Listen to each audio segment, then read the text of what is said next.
Noticias de última hora, preste mucha atención. Suspensión de Verónica Abad abre la puerta para que el presidente Daniel Noboa designe un reemplazo en la vicepresidencia de la República.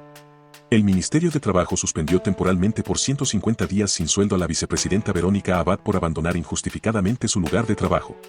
La sanción administrativa de suspensión temporal de 5 meses en el cargo de vicepresidenta de la República que recibió Verónica Abad de parte del Ministerio del Trabajo abre la posibilidad para que el presidente de la República, Daniel Noboa, aplicando el artículo 150 de la Constitución, coloque en el cargo de Abad a un ministro o ministra que haga parte del gabinete actual.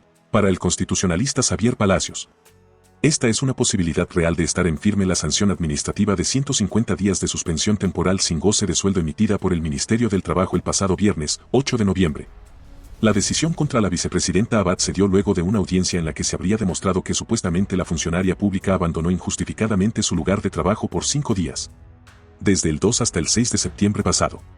El artículo 150 de la Constitución vigente señala que, en caso de ausencia temporal de quien ejerza la vicepresidencia de la República, corresponderá el reemplazo a la ministra o ministro de Estado que sea designado por la Presidencia de la República.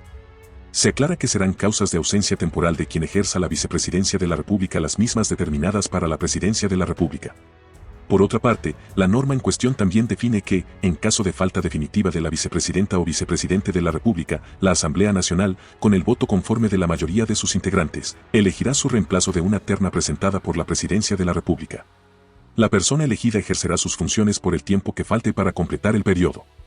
Si el legislativo omite pronunciarse en el plazo de 30 días de notificada la petición, se entenderá elegida la primera persona que conforme la terna.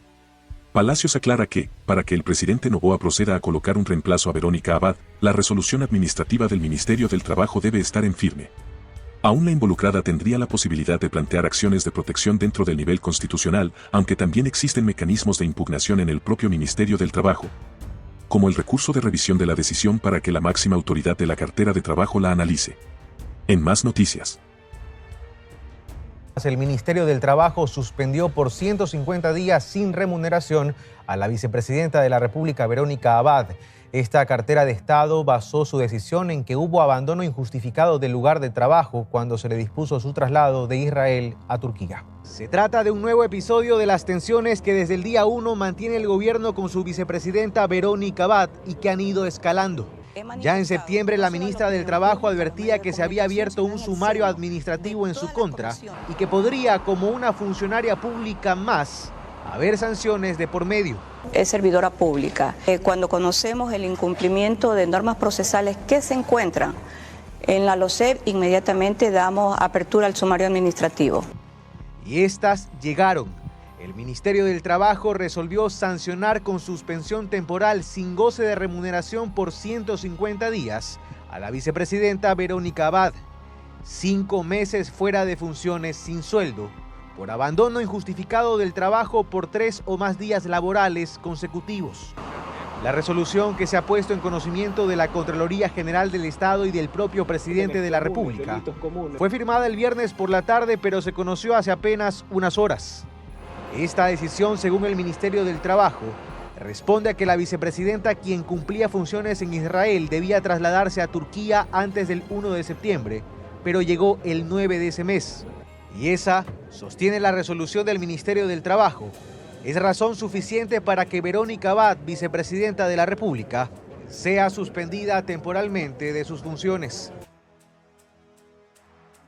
Y sobre este tema, especialistas consideran que la suspensión de la vicepresidenta Verónica Abad es una medida que marca un peligroso precedente, pues bajo los mismos argumentos de este caso, el Ministerio del Trabajo podría suspender a asambleístas, alcaldes, prefectos y demás autoridades de elección popular. Veamos.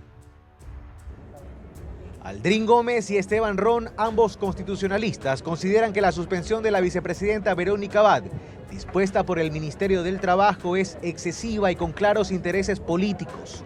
Excesiva porque con los argumentos que se han expuesto, el Ministerio del Trabajo no tendría impedimento alguno para suspender también a otros funcionarios públicos elegidos en las urnas. En primer lugar, todos los servidores públicos van a tener este régimen. Es decir, no le agradas al poder, el Ministerio de Trabajo te abre un sumario administrativo y el día de mañana estás removido del cargo o suspendido, digámoslo así, entre comillas, ¿no? Entonces es bastante grosero y bastante, digamos así, pernicioso el precedente que se ha establecido. Es una decisión con intereses políticos de por medio, creen además, porque desde el gobierno no se han disimulado las tensiones entre el presidente y la vicepresidenta, y la resistencia que desde ahí se ha mostrado a que esta asuma funciones cuando al presidente le toque solicitar permiso para hacer campaña.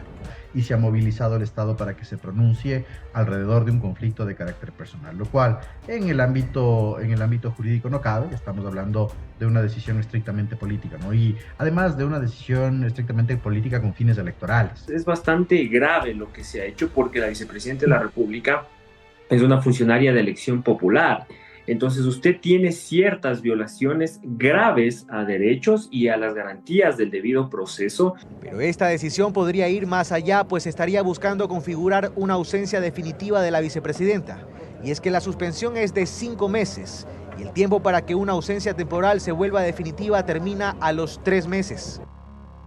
Lo que yo entiendo que quieren hacer con eso es pues de aquí mandar una terna a la Asamblea Nacional porque se ha configurado ya a la luz de este acto administrativo irregular una ausencia definitiva de la vicepresidenta de la República. Pero depende nuevamente de la Asamblea Nacional y ya conocemos en este caso la situación política entre Ejecutivo y Legislativo. Creo que la Asamblea no dará tan fácil esta ausencia definitiva. Pero la vicepresidenta Verónica Abad aún tiene un margen de maniobra. Ella puede recurrir a la justicia para suspender los efectos de esta decisión de índole administrativa, que no tiene precedentes en el país. Y el retorno de bases militares extranjeras genera debate entre especialistas en materia de seguridad. Algunos consideran que se debe definir el objetivo de su presencia y dónde deben ser instaladas.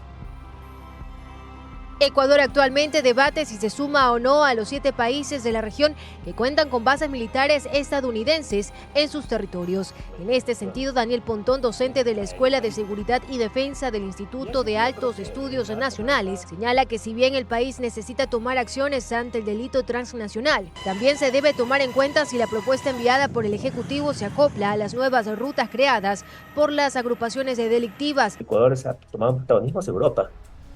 O sea, la estadística nos dice que el 85% de la droga que sale al exterior va a Europa, no a Estados Unidos. La ruta de Estados Unidos ha perdido vigencia. ¿Cuál sería, a su criterio, populista, ¿no?, un punto donde poner una base extranjera? Por el tema de ruta Galápagos, ¿no? Dentro de los países de América Latina con bases americanas está Colombia y Perú, cuentan con 9 y 8 puntos estratégicos respectivamente. En ambos casos no son bases militares grandes y se afirma que las intervenciones en los últimos años se han concentrado en el apoyo a las Fuerzas Armadas, en logística, en el intercambio de información y aquí las observaciones. Pero también tiene que tener capacidades operativas para hacer esa intersección. También necesita sistemas de justicia diferenciados que le permiten ser mucho más efectivos. Factores en los cuales también tiene que participar el Estado. A esto, Johann Hugel, de la Fundación Konrad Adenauer de Ecuador, afirma que primero se debe detallar a qué tipo de cooperación o de bases extranjeras nos estamos refiriendo. No obstante, no deja de señalar que el país se requiere del apoyo internacional para enfrentar al narcotráfico. ¿De qué se trata? Es, refiriéndome nuevamente, es una cooperación técnica, militar, que va a ayudar a que haya posibilidad de intercambio de información crítica y también para vigilar rutas de narcotráfico y poder volver a tomar posesión de soberanía. Y esto también convoca a que se pueda incluir la participación de otros países, no solamente de Estados Unidos. Podemos enfrentar posibles peligros de forma conjunta. Ese momento de poder crear la confianza, que autoridades de la justicia pueden seguir los casos independiente de la frontera. Ambos especialistas no pudieron evitar hablar de la parte política dentro de este tema. Coincidieron que aún con el músculo político que tiene Daniel Noboa para enfrentar a ciertas facciones de la Asamblea Nacional, le recordaron que será a la ciudadanía a la que tenga que convencer sobre los beneficios de su propuesta. Le contamos ahora que para el Ejecutivo las necesidades de los privados de libertad no deben estar por encima de aquellas de los ciudadanos que no han tenido conflictos con la ley. Bajo este argumento, el gobierno propone que los presos salgan de la lista de grupos de atención prioritaria. En 6 páginas, el Ejecutivo expone los argumentos con los que intenta que la Corte Constitucional le permita consultarle a la población si está de acuerdo con que los privados de libertad dejen de formar parte de los grupos de atención prioritaria.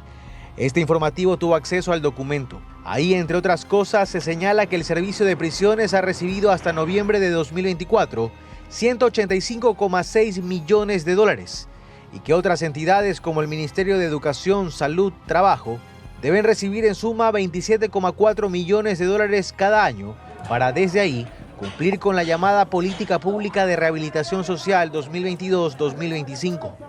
En la Constitución de Montecristi, las personas privadas de la libertad se sumaron a la lista de grupos de atención prioritaria definida en la Constitución de 1998, donde ya constaban niños, niñas y adolescentes, mujeres embarazadas, personas con discapacidad, enfermedades catastróficas, entre otras. El Ejecutivo argumenta que estas son condiciones no voluntarias de las personas y por ende justifica su inclusión como grupos prioritarios para proteger la igualdad frente a otros. Pero en el caso de las personas privadas de la libertad sostiene que la restricción de sus derechos es legítima, legal y no arbitraria, y ello no es consecuencia de actos de la naturaleza o del transcurso del tiempo vital, sino del ejercicio inadecuado de su libertad, sin que se justifique de forma alguna el que se priorice la satisfacción a sus necesidades con respecto a la atención de las necesidades de los ciudadanos sobre los cuales no ha recaído el poder punitivo del Estado. El planteamiento no considera modificar los derechos de los privados de libertad que constan en un artículo diferente de la Constitución, entre los cuales está, por ejemplo, no ser sometidos a aislamiento, recibir visitas familiares, entre otros. Y el sector exportador del país avisora nuevas oportunidades con Estados Unidos tras la victoria electoral de Donald Trump. El retorno del Partido Republicano incrementaría la posibilidad de un acuerdo comercial entre Ecuador y ese país norteamericano. Como una ventana renovada de oportunidades es como cataloga el sector exportador de Ecuador el triunfo electoral de Donald Trump. La Federación Ecuatoriana de Exportadores asegura que con el retorno del Partido Republicano a la Casa Blanca, las posibilidades de un acuerdo comercial entre Ecuador y Estados Unidos aumentarían. La nueva composición política de las cámaras en el Congreso también aceleraría el proyecto IDEA, ley que busca que los productos ecuatorianos no tradicionales, como el atún, ingresen a Estados Unidos sin barreras arancelarias. Esto nos permitiría recuperar por lo menos $250 millones al año en exportaciones potenciales de productos en su gran mayoría de la gama agrícola y alimentaria que podrían ingresar a los Estados Unidos mientras se dan las condiciones para poder negociar un acuerdo comercial. De su parte, Iván Ontaneda, presidente de la Asociación Nacional de Exportadores de Cacao, recuerda que durante el anterior mandato de Trump, Ecuador logró un primer acercamiento comercial con Estados Unidos. Yo creo que eso fue un hito histórico que lamentablemente por la transición política en Estados Unidos de republicanos a demócratas, eso quedó un tanto en el olvido. Creo que hay una oportunidad importante de regresar, de retomar. Ontaneda recalca que tener un acuerdo comercial con el país norteamericano no es fácil, pero considera que se podría ejecutar si Ecuador tiene una buena organización público-privada. Y si se escoge a los actores adecuados, se puede lograr. Actualmente el país norteamericano es el segundo socio comercial de Ecuador. El camarón, banano y cacao son los productos que más se exportan a Estados Unidos. Estos alimentos sí gozan de un beneficio arancelario. En Guayaquil se realizó la sesión ciudadana por los 204 años de provincialización del Guayas. El gobierno y la prefectura de la provincia firmaron un convenio para la construcción de las vías que darán acceso al quinto puente. Sí, justamente fue aquí en los galpones de la prefectura donde se realizó esta mañana la sesión ciudadana por los 204 años de provincialización del Guayas. Pasadas las 11 de la mañana, la prefecta Marcela Guiñaga llegó en compañía del primer mandatario Daniel Noboa. Durante su intervención, el presidente de la República dio a conocer el convenio que se firmó entre el Ministerio de Transporte y la Prefectura del Guayas para poder crear 24.5 kilómetros de vías que darán acceso al nuevo viaducto sur de Guayaquil, o también conocido como Quinto Puente. Durante su discurso, Noboa una vez más comunicó que las cifras de muertes violentas continúan disminuyendo en la provincia del Guayas. El convenio que hoy pactamos con la Prefectura del Guayas marca el inicio de la obra. Una obra que prometimos iniciar y que estamos decididos a terminar. Y hemos reducido el número de homicidios dramáticamente en casi un 25%, femicidios más de 35%, crímenes comunes, delitos comunes de más de un 30% en la provincia del Guayas. Esos son cifras. Bien, y de su parte la prefecta del Guayas, Marcela Aguiñaga, también se refirió justamente a los apagones por los que atraviesa el país. Destacó la importancia de enfrentar la problemática sin banderas políticas. Escuchemos. Hoy enfrentamos una sequía y los desafíos que esta presenta. Está claro que necesitamos el compromiso de todos, del gobierno central, de los gobiernos locales, pero en especial de la corresponsabilidad de cada ciudadano. Solo juntos, con un esfuerzo colectivo, podremos enfrentar estos retos. La empresa Progen, contratada para la generación de 150 megavatios en tierra, cayó en reiterados incumplimientos, según la ministra de Energía, Inés Manzano. Progen debía comenzar a generar 50 megavatios en Quevedo desde el pasado 5 de noviembre, pero ni siquiera está listo el terreno para colocar los motores.